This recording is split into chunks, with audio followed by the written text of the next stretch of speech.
नमस्कार. मी राहुल कुलकर्णी. हा देश अजब लोकांचा आहे. इतका अजब की आपल्याला जेव्हा यांच्या कहाण्या आपण वाचतो तेव्हा मित्रांनो प्रश्न पडतो की हे आपल्याच देशात घडतंय ना. कारण ज्या देशामध्ये अजूनही 80 कोटी लोक, सरकार म्हणतं की 80 कोटी लोक इतके गरीब आहेत की त्यांना रेशनचं धान्य द्यावं लागतं. अशा वेळेला सरकारी कर्मचाऱ्यांच्या भ्रष्टाचारांच्या, लाचखोरीच्या बातम्या आपण ऐकत असतो आणि त्या ऐकून आता आपल्याला पण काही वाटेनसं झालंय. पण तरी सुद्धा मला कधी कधी जेव्हा अशा बातम्या वाचल्यानंतर इतकं खिन्न आणि अस्वस्थ व्हायला लागतं की असं कसं काय असू शकतं की एक बस चालक जो गेली काही वर्ष त्या राज्याच्या स्थानिक एसटी महामंडळाचा कर्मचारी आहे आणि तो अचानकपणे इतका श्रीमंत होतो की 2 वर्षापूर्वी त्याच्या कुटुंबामध्ये त्यांनी खर्च करून केलेलं लग्न, 150 कोटी रुपये खर्च करून केलेलं लग्न, ही राष्ट्रीय माध्यमाची बातमी बनते. त्यानंतरच्या 2 वर्षामध्ये पुढे काहीच होत नाही. जेव्हा सरकार बदललं जातं त्याच्यानंतर कारवाई होते आणि त्या कारवाईमध्ये, आणि अर्थात तो पुन्हा भारतीय जनता पार्टीचा कदाचित बदला घेण्याचा राजकारणाचाही भाग असू शकतो तेवढ्या कारवाईच्या मर्यादेत. पण काही जरी असलं तरी त्या कर्मचाऱ्याच्या घरी, एक्स कर्मचाऱ्याच्या घरी जेव्हा पोलीस जातात त्यावेळेला 28 कोटी रुपये आणि कायच्या काय सोनं सापडतं. तर मला तर हे सगळं ऐकल्यानंतर मी ह्या सगळ्या प्रकरणाचा तपास घेतला आणि आता ते तुम्हाला मला सांगावं असं वाटलं. तर तुम्ही विचार करा की आपल्या आजूबाजूला महाराष्ट्रात असे किती लोक असतील. अर्थात हे सांगताना मी पुन्हा नेहमीसारखं म्हणेन की चॅनल सबस्क्राईब करायला विसरू नका. बघा, एक बंगालमध्ये दगड आणि वाळूचा माफिया आहे. आपल्याकडे पण असे माफिया असतील वाळूचे, ज्यांना गोदावरी पट्टा माहिती आहे त्यांना माहिती आहे. तर हा बीरभूम जिल्ह्यातल्या बेकायदेशीर दगडखानी, वाळू उपसानी, टोल वसुली सिंडिकेटचा तो मुख्य सूत्रधार आहे. आत्ताच मी बीरभूम जिल्ह्यात होतो, हे इलेक्शन कव्हर करण्यासाठी गेलो होतो. याचा तृणमूल काँग्रेसचा संबंध आहे. बीरभूम मधल्या माजी बाहुबली नेते अनुव्रत मंडल याच्याशी त्याचा निकटचा संबंध असल्याचं सीबीआयच्या चौकशीमध्ये आढळून आलं. हा गायीच्या तस्करीमध्ये पण आहे. 2022 मध्ये सीबीआयनं जनावरांच्या तस्करीमध्ये याच्या घरावरती छापे टाकले होते आणि हा व्यक्ती 2024 मध्ये आपल्या मुलीच्या लग्नात तब्बल 150 कोटी रुपये खर्च केल्यामुळं चर्चेत आला. यानं मयुराक्षी नदीवर आपल्या डंपर ट्रक्सची वाहतूक सुलभ व्हावी म्हणून प्रशासनाची परवानगी न घेताच खाजगी पूल बांधून टाकला होता.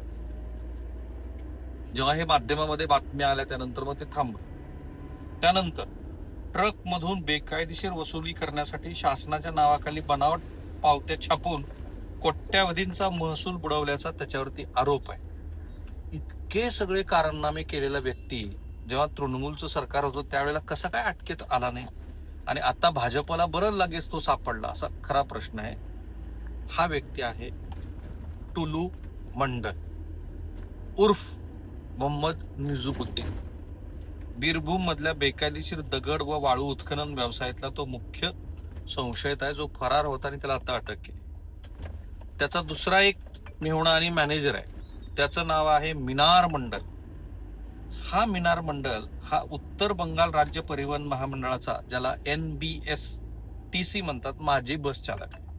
काही वर्षाची सरकारी नोकरी सोडल्यानंतर तो टुलू मंडलच्या सिंडिकेट आणि टोल नाक्याच्या वसुली व्यवसायामध्ये सहभागी झाला आणि या सगळ्या प्रकरणामध्ये जेव्हा त्याच्यावरती आणि त्या दुसऱ्या दोघांवरती गुन्हे दाखल झाले तेव्हा आता बघा, त्याच्या घरामध्ये रोख रक्कम 28.5 कोटी रुपये सापडले.